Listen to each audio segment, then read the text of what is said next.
Have you ever asked yourself what really happens when you stop being so easy to reach for everyone around you? When you step back and give no instant answers, no explanations, and suddenly things begin to shift in ways you never expected. Some people seem to hold an invisible power just by choosing when to engage. They don't need to shout or argue. Instead, their absence alone transforms the entire atmosphere. If you started doing this, if you stopped always being available, how do you think your life would change? Imagine holding back your automatic reactions, choosing calm instead of chaos, silence instead of an immediate reply. What would the people around you do? You might be surprised at how quickly they notice the difference. When you decide to stop giving yourself so freely, emotionally, mentally, physically, the dynamic between you and everyone else starts to unravel. Suddenly, you're no longer the predictable one who reacts to every tug and every message. It's strange how often others expect you to stay stuck in this role. They get comfortable with your patterns. They learn to pull your strings, to get what they want from you simply because you always answer, always give in, always try to keep the peace. But when you break that cycle and step back, people realize they never really understood you at all. Carl Jung once pointed out that everything about others that annoys us can teach us something important about ourselves. If you become less accessible, who really gets nervous? Who tries to poke you, to make you react? It's usually those who have relied on your old responses. This is a clue. It's less about you and more about their own insecurities. But it's also a sign that maybe you've let yourself be manipulated far more than you knew. How much of your energy is given just to avoid conflict, to please, or to hold on to people who were never really there for you? Each time you say yes when you mean no, each time you answer right away when you want a break, you lose a small piece of yourself. By the end of the day, you're drained, frustrated, maybe even a little empty, but you can't quite say why. The truth is, you're simply giving too much to people who never deserved even a moment of your silence. This isn't about shutting out the world or becoming distant from everyone. It's about starting to choose yourself. It's about understanding what Jung described as individuation, the journey toward being whole and real. That journey often starts with learning the strength in silence. Withdrawing is not weakness if it comes from awareness. It's actually a quiet act of reclaiming your power. So, take a moment and ask yourself, how long will you let others decide how you feel? How long will you allow yourself to react like a puppet every time someone touches a sensitive spot? Maybe now is the time to cut those strings, to stop playing the same role, to become more mysterious. Because truly, everything begins to shift when you choose not to be endlessly available. From childhood, most of us are taught to be there for others, to respond instantly, to say yes, to please, to measure our worth by how quickly and often we show up for people. But here's a tough truth. Being endlessly accessible is not a virtue. It's a hidden trap. As long as you believe that you must be present for everyone at all times, you open yourself to being used, exhausted, and then forgotten when you're no longer useful. Why does this happen? Because constant availability makes you predictable. Predictability, in turn, is something people quickly start to use for their own needs.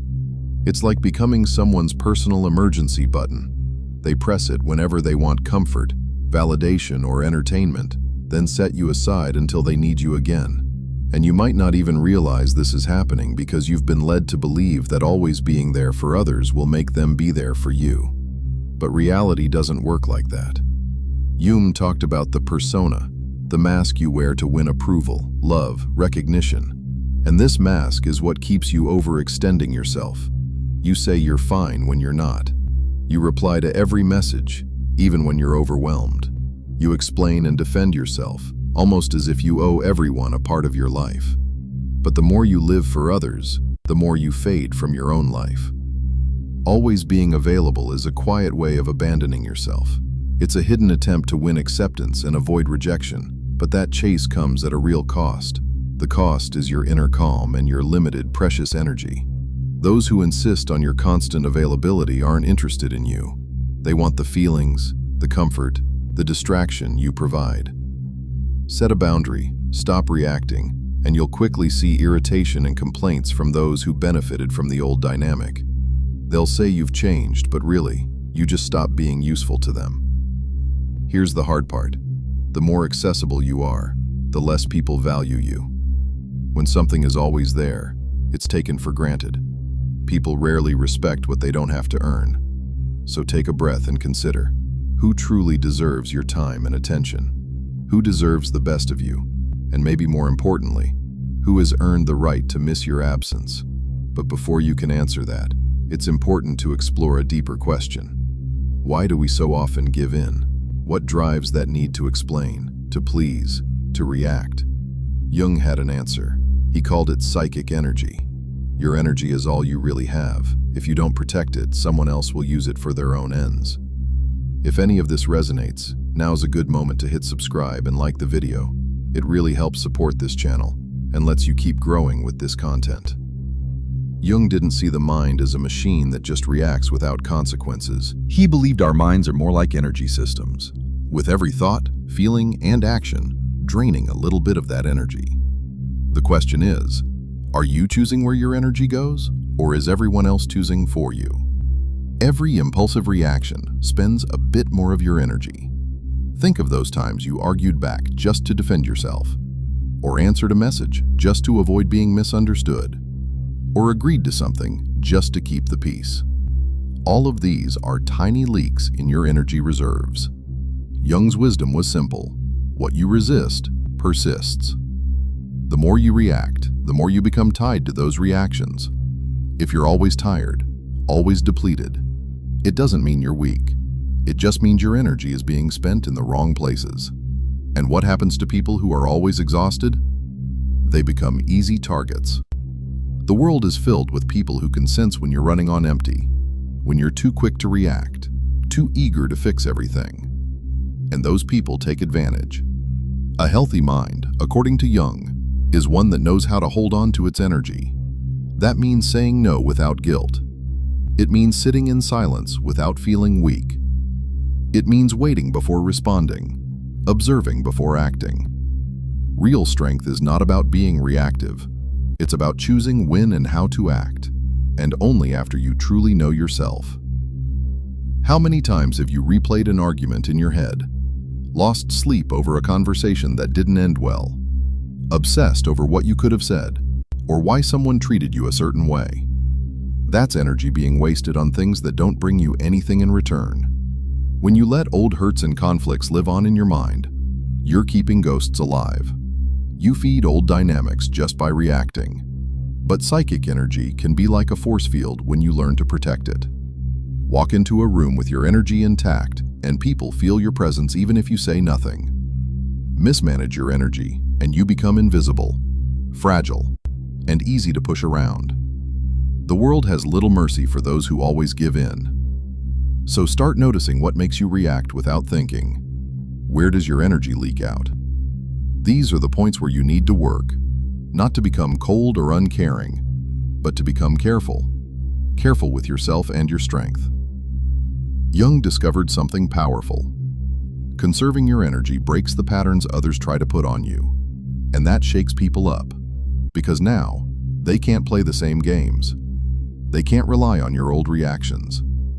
Now you start seeing who has been draining you, often without your awareness. The strongest manipulations are rarely loud. They happen in the quiet moments, when guilt creeps in, making you believe you owe something to someone else. When you feel like you must be there, must help, must understand, even if it's costing you your own well-being. The manipulator doesn't have to force you. They just need you to keep doing what you've always done. But when you start saying no, when you use silence instead of explanations, the game breaks apart. The masks fall off, and suddenly people have to face themselves, and many aren't ready for that. Your absence becomes a mirror for their emptiness. When you stop giving them what they expect, you'll often face criticism, drama, or even outright hostility. But it's not about you being wrong. It's about you refusing to be a mirror for someone else's struggles. Jung once said, "We don't become enlightened by imagining light, but by making darkness conscious." When you step back, when you stop feeding unhealthy cycles, the shadows of others start to show. Are you prepared to be misunderstood, maybe even disliked, because you chose to take care of yourself? Are you willing to face the silence that comes when you break old patterns? It's in that silence, uncomfortable as it may be, that a new form of power grows. Silence can become the strongest tool you have. It changes your relationship with yourself and with the world. Today's world is full of noise. Everyone wants to be heard, to argue, to win. But the real strength lies in the power of silence. Not passive silence, not weakness, but the clear, intentional silence that comes from knowing yourself. This silence is not empty. It is full of awareness. Jung saw silence as fertile ground for growth. When you stop reacting, you start to notice patterns you missed before. Emotional habits, manipulation tactics, cycles you keep repeating. Silence sharpens your vision, and clarity is always dangerous to those who want to keep you confused. Think about how people act when you don't respond right away, when you don't explain yourself. They may get nervous, anxious, even angry. Your silence removes their ability to control the story. When you speak, you're still playing their game. But when you're silent, you change the rules. Real silence is not about absence. It's about presence. Your presence. It's about choosing not to get pulled into someone else's drama. It's about protecting your peace by refusing to get caught up in pointless battles.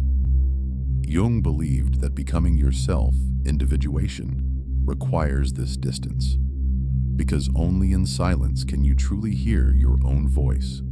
But there's a price. Choosing silence may mean losing people who only liked you for your old roles. You may seem distant or cold to those who never tried to know you beyond what you could do for them. As you grow, you speak less, because you know every word is an investment of your energy. Not everyone deserves your honesty or your story. Sometimes, silence isn't withdrawal, it's mastery. Silence can unsettle others because it forces them to sit with their own thoughts. It reveals more about them than you could ever say. Your absence, when you stop explaining, speaks for itself. And those who get upset by it are the ones who depended on your willingness to be pulled into their chaos. But the most important silence is the one that heals you, the silence that reconnects you to your own center. It's in this quiet space that you reclaim your energy, yourself, and your purpose. It's not enough to understand this. It has to show up in your actions. You can't keep saying yes when you mean no. Can't keep replying to every message. Can't stay in empty relationships just because it feels safer than being alone. Awareness without action is just another way to stay stuck. Real change only happens when you become disciplined with your energy. Being consciously unavailable is not about being cruel or detached. It's about finally taking ownership of your own life, your time, your inner space. It starts small, waiting before answering, leaving a heated conversation, turning off your phone and refusing to feel guilty. It's about being able to say, "Not today," "I'm not interested," or simply, "No." You don't owe anyone an explanation for needing space. You don't have to justify your boundaries. For many people, that's hard to accept because your willingness to explain keeps you trapped in their stories. Jung knew every person's journey toward themselves would include some isolation. Not the isolation of loneliness, but the sacred space where you can finally hear your own voice. If you want to see how far you've come, watch who disappears from your life when you stop being so open. Watch who tries to push your buttons, who accuses you of changing, who tries to drag you back into your old habits. These reactions are proof that you're finally breaking free. It won't be comfortable at first. You'll feel guilty, maybe selfish. People will say you're cold. But that's a normal part of unlearning what you've always been taught. Putting yourself second. Change is always uncomfortable, especially for those who benefited from your old patterns. Conscious unavailability is at the heart of real self-respect. When you say no to others, you say yes to yourself. When you leave toxic situations, you prove to yourself that your peace matters more than fake connections. When you stop explaining, you might lose some people, but you gain true respect, even if it's only from yourself. Your absence will trigger discomfort in those who relied on your chaos. It exposes how much they needed you to keep their own lives in order. And at that moment, you may feel lonely or like you're losing something, but really, you're finally freeing yourself. So what happens next? After the distance, after the silence, what fills that space? The last and most powerful change is the rebirth that comes from standing alone. When you're no longer available to everyone, the first thing you'll notice is a silence that feels almost too loud. You might doubt yourself, wonder if you've made a mistake, worry that you're being too harsh. But slowly, that silence turns into something healing. It becomes a gentle solitude, the kind where you feel fully present with yourself. This is the solitude of strength, the kind that only comes when you stop betraying yourself just to keep others happy. In this space, clarity replaces confusion. Calm takes the place of anxiety. A deep sense of strength grows where neediness once lived. Jung said that to truly become who you are, you must step away from the crowd and drop the mask. And that's exactly what you do when you decide to become less available. You're not running away from life. You're returning to your real self. You stop being shaped by what others expect and start shaping your own reality from within. Those who only wanted you for the roles you played won't know what to do with you anymore. And that's freedom. You may lose people, but you'll find yourself. You may leave behind familiar places or routines, but you'll reconnect with your own center. You might be misunderstood by many, but for the first time, you'll know what it means to be respected for your truth.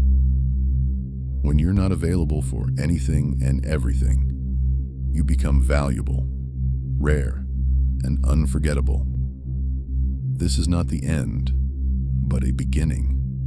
The start of a new life where you are never again available for empty relationships or mind games, but only for what truly brings you peace. And if you've made it to the end of this message, it means some part of you is ready for this new chapter. You know now that it's not worth being loved if you have to lose yourself in the process. Real love for yourself only starts when you finally choose you, even if it means being alone for a while. Now, I want to hear from you. Are you ready to be misunderstood, even disliked, for the sake of your freedom? Will you take that step for yourself? If this message touched something inside you, write in the comments, "I choose my peace." Let's see how many of us are ready for this transformation. And don't forget to check out the next video. Trust me, it matters more than you think. See you there.